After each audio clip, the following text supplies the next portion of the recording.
Vamos ler o Evangelho desse terceiro domingo de Quaresma no seu contexto. Lucas ele está narrando a subida de Jesus a Jerusalém. E ele escreve essa subida como se fosse uma única, nos diversos eventos. Isso é uma diferença para o Evangelho de João, porque no Evangelho de João notamos que são 3 momentos, 3 subidas diversas. E por isso se diz que Jesus teve 3 anos de ministério. Mas em Lucas não, é uma só subida. Realmente, Cristo ele vai cumprir o que diz as Escrituras. Esse é um tema importante para Lucas, porque Jerusalém é o lugar aonde se deve cumprir a salvação de Israel, mas também é o lugar de onde devem ser enviados os apóstolos.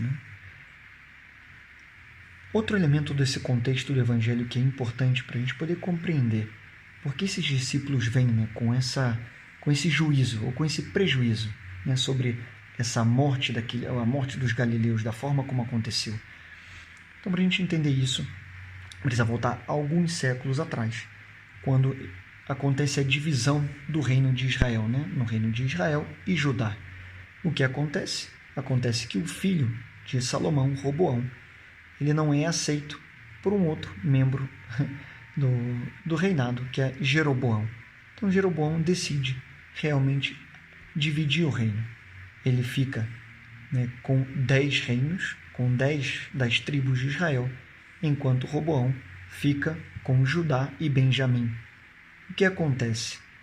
Todo esse reino do norte, que fica com Jeroboão, deveria descer do norte até Jerusalém para dar culto a Deus. Então, o que faz esse rei? Ele constrói altares por toda a Galileia e Samaria, para que o seu povo já não tivesse que ir a Jerusalém, porque isso era um risco de que eles quererem voltar à unificação dos 2 reinos de Israel e Judá, porque no final eles eram de Israel e deviam dar culto em Judá. Então essa é uma causa de que os galileus começam então a dar culto a ídolos e se apartam de Deus. E assim, eles começam a ser conhecidos como essa Galileia dos gentios, a Galileia dos pagãos. Um outro elemento importante aqui, para a gente possa entrar no coração de Lucas, escrevendo essa parábola. Existe essa figueira, A figueira talvez é a parábola central, não é o tema central, a gente vai chegar lá. Essa figueira, para Lucas, o que ele quer remarcar é a grande misericórdia e paciência de Deus. Se nós pegamos a mesma passagem em Marcos e em Mateus, a verdade ali eles remarcam esse juízo de Cristo, que realmente Cristo faz secar a figueira e pede frutos a seu tempo. E os apóstolos até se escandalizam com isso. Mas olha como realmente Lucas, para ele, o importante não é essa potência e essa capacidade do milagre de Cristo, ou do juízo de Cristo que está por chegar, esse juízo que acontecerá na cruz. Mas ele quer remarcar a paciência de Deus. Até Dante Alighieri, quem escreve a Divina Comédia, ele chamava Lucas do scriba mansuetudinis Christi, aquele que escrevia sobre a mansidão do Senhor. Então Lucas preza por essa paciência de Deus, porque é mostrar Cristo como esse pastor manso e que intercede por nós, porque vemos como ele vai pedir 1 ano mais. Por favor, pede ao Senhor da vinha 1 ano mais e eu vou cavar e eu vou cuidar de modo especial dessa figueira. Quem sabe em 1 ano ela chegue a dar fruto. Se não, tu podes cortá-la, Senhor. E esse elemento do Evangelho de Lucas é também aceito pela Igreja, porque na mesma liturgia ela vai querer remarcar essa questão de que Deus é paciente. E assim diz o salmo da missa do terceiro domingo da Quaresma. O Senhor é indulgente, é favorável, é paciente, é bondoso e compassivo. Tanto é grande o seu amor pelos que o temem. Vamos ver então 3 pontos esse evangelho de Lucas, que nos suscitam algumas perguntas para a nossa reflexão pessoal. O primeiro é que Cristo está subindo a Jerusalém, e a vida espiritual é uma subida. A quaresma é uma subida. Subir custa. Na verdade, subir uma montanha, fazer uma trilha é bem bonito, mas custa. Precisa uma preparação. Precisa acordar cedo, precisa de uns bons tênis, precisa da roupa adequada. E a igreja ela nos oferece realmente esses instrumentos adequados, né? Essas ferramentas que nos ajudam a poder subir. Então, nos convida ao jejum, a uma dieta adequada, na verdade, uma alimentação adequada para poder subir. Nos fala da esmola, da caridade, de que eu preciso levar só o suficiente, aquilo que é o supérfluo, aquilo que é demais, deixar, tirar da minha mochila. Para poder subir, eu preciso levar o essencial, senão subo com uma carga muito pesada. Em vez de desfrutar a subida, vira só um fardo.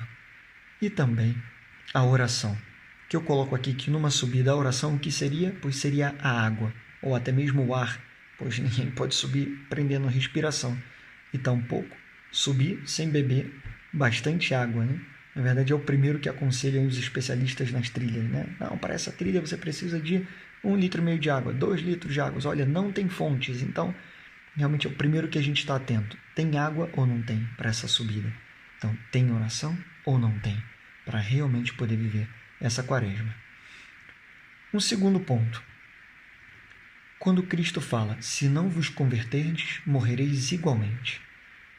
Ele está chamando a atenção aqui dos apóstolos, dos discípulos, para uma mudança de mentalidade.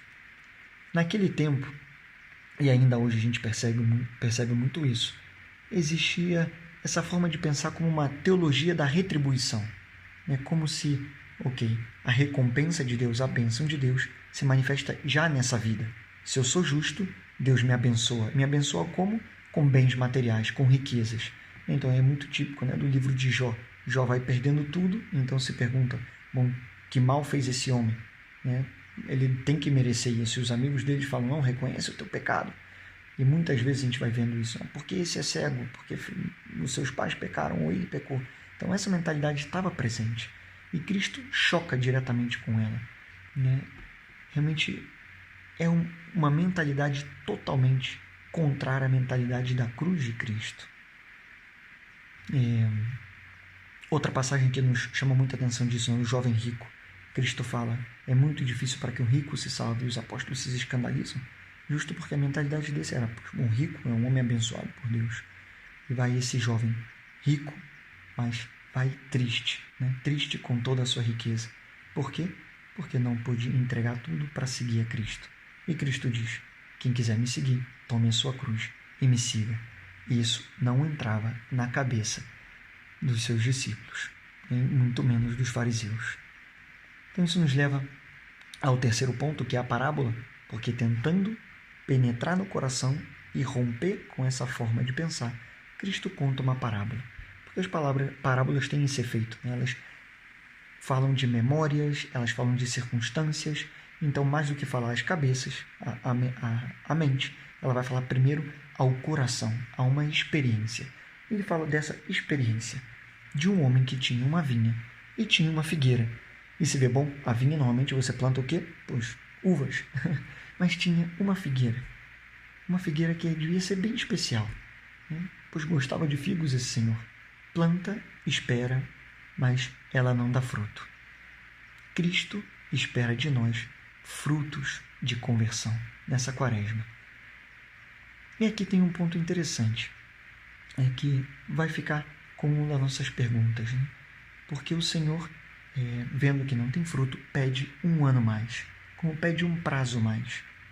Aqui nós vemos a paciência de Deus, mas também a justiça de Deus, porque se coloca uma data, um tempo. Existe um tempo para a conversão. Então vamos ver que perguntas nos suscitam e que reflexões nos podem ajudar a seguir vivendo esse terceiro domingo da quaresma e que já é a metade do caminho antes de chegar à Semana Santa.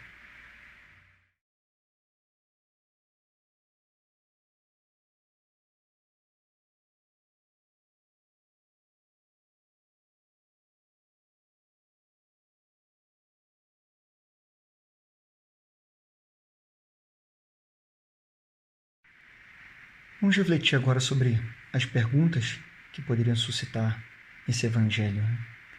A primeira delas sobre Cristo, por que Cristo sobe a Jerusalém? Realmente sabendo que poderia ser morto. E qual a relação que isso tem entre essa subida de Cristo e o tempo da Quaresma? Então nós sabemos como Cristo realmente quer realizar a vontade do Pai, e Ele sabe, pelas Escrituras, nós vimos no Evangelho do domingo passado sobre a transfiguração, como aparecem Moisés e Elias e falam da sua morte, como nas Escrituras falam que o Filho do Homem deve sofrer, mas vai ressuscitar. Cristo, ele assume, toma a responsabilidade sobre si, aceita a vontade do Pai, algo que depois terá que chegar a esse combate final no Horto das Oliveiras, mas como ele já vai preparando o seu coração. Também a Quaresma é tempo de preparação, tempo de conversão, e nós realmente precisamos subir com Cristo através da oração, subir com Cristo, realmente deixando aquilo que não é essencial para ir ao essencial, e subir também, realmente querendo acompanhar Cristo. Nenhum de nós deixaria um amigo que tivesse que afrontar alguma dificuldade, alguma grande prova. Se é um verdadeiro amigo, não o deixaríamos só. Então subamos com Cristo. Realmente sejamos aquela pessoa que vai ao lado, aquele amigo que o consola. Como dizia nas revelações do Sagrado Coração, né? Ao menos tu me amas, ao menos tu repara o meu coração. A segunda pergunta: por que as pessoas pensavam que os castigos de Deus eram fruto do pecado? Essa mentalidade, realmente, de que o benefício, a bênção de Deus estaria aqui, já nessa terra. Aí vemos nos escritos de Jó, no livro de Jó, como realmente Jó sofre por isso.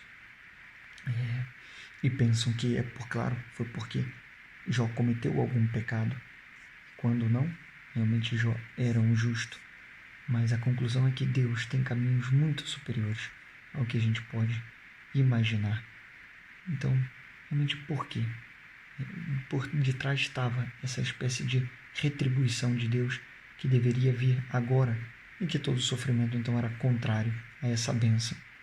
E olha realmente como Cristo vai mudar radicalmente essa mentalidade, porque a verdadeira bênção vai aparecer na cruz. Porque o que é a cruz? A cruz é a prova do grande amor de Deus. Então, realmente, aonde está a bênção? A bênção está no dom de si mesmos, não no conservar a própria vida, mas no entregá-la. Essa é a nova forma de pensar. É isso que veio mostrar Cristo na cruz. Ninguém tem maior amor do que o que dá a vida por seus amigos. Ele diz: se me imitais, porque sou o vosso mestre e Senhor, então sereis felizes. Existe muito mais alegria em dar a vida do que conservá-la. Até porque quem quiser conservar a sua vida vai perdê-la. E a terceira pergunta: Cristo conta essa parábola da figueira. Que significado tem essa parábola? De uma figueira que realmente é plantada com carinho e cuidado e não dá fruto. E Cristo pede, o jardineiro pede esse ano mais, me dá um ano mais, Senhor. Então, no centro dessa mensagem, Lucas quer remarcar essa paciência de Deus, a misericórdia de Deus, que nos espera realmente frutos de conversão, frutos de santidade em nós. Mas quando chega para encontrar esses frutos, nos vê estéreis. Então é Cristo quem intercede por nós, quem realmente segura essa mão da justiça de Deus para realmente colocar sobre as nossas costas essa mão de misericórdia, essa mão paciente de Deus, que segue uma e outra vez, insistindo e enviando as graças que nós precisamos, para que realmente Deus chegue a ser o primeiro dos nossos corações. Mas atenção, porque tem um tempo, um ano, e nada melhor para quem está sempre procrastinando uma decisão, um comportamento que mudar, um vício que vencer, um trabalho que entregar, um trabalho que recusar, uma relação que romper. Tantas coisas vamos procrastinando. E quanto nos ajuda que nos coloquem uma data. Olha, até aqui. Pois é, que essa quaresma, nesses dias que faltam, possamos encontrar realmente como essa data limite aí na Semana Santa e poder entregar todo o nosso coração a Deus nosso Senhor, mas com aquela certeza de que Ele é um Deus misericordioso, indulgente, compassivo e muito paciente. Que assim seja.